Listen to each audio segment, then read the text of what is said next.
তো এখানে আমি রান্না করছি রুই মাছের মাথা দিয়ে লাউ শাক আলু দিয়ে ঘন্ট করে ফেলছি। দেখেন দারুণ একটা কালার আসছে কিন্তু। এটা মানে আমি পুরো একটা মাথা ভেঙে দিয়েছি। হ্যাঁ, দেখেন কত সুন্দর হয়েছে। দুপুরের জন্য এতটুকুই করলাম এই যে। আর এখানে হলো আমি কই মাছ ভুনা করে নিয়েছি, আর কই মাছ ভুনা করে নিয়েছি। আর জানবি আর যাওয়াদের জন্য 2 পিস পাঙ্গাস মাছ দিয়ে দিয়েছি কই মাছের ভিতরে। ওরা কাঁটালা মাছ খাইতে পারে না,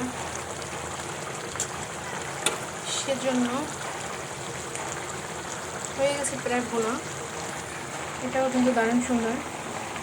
তো খিচুড়ি যেহেতু রান্না করছি একটু সাজাইয়াই নেই। খিচুড়ি খাবো এখন। আমি খিচুড়ি রান্না করে নিয়েছি, যদিও রুই মাছের মাথা দিয়ে লাউ শাক আলু দিয়ে রান্না করছি, কই মাছ ভুনা করছি, আর হলো সকালে আমি শিং মাছ রান্না করছি, শিং মাছ ভুনা করে নিয়েছি, সেটা দিয়ে এখন আমি এগুলো খাবো। সকালবেলা শিং মাছ ভুনা করে নিয়েছিলাম, ছোট্ট ছোট্ট করে কেটে ঝাল ঝাল করে ভুনা করে নিয়েছিলাম। আরও রান্না করছি, এটা হলো বড় ডাল, মানে আমি বড় ডাল দিয়ে পেঁপে দিয়ে চচ্চড়ি করছিলাম সকালবেলা, সেটাও আছে, যদিও এটা এখন লাগবে।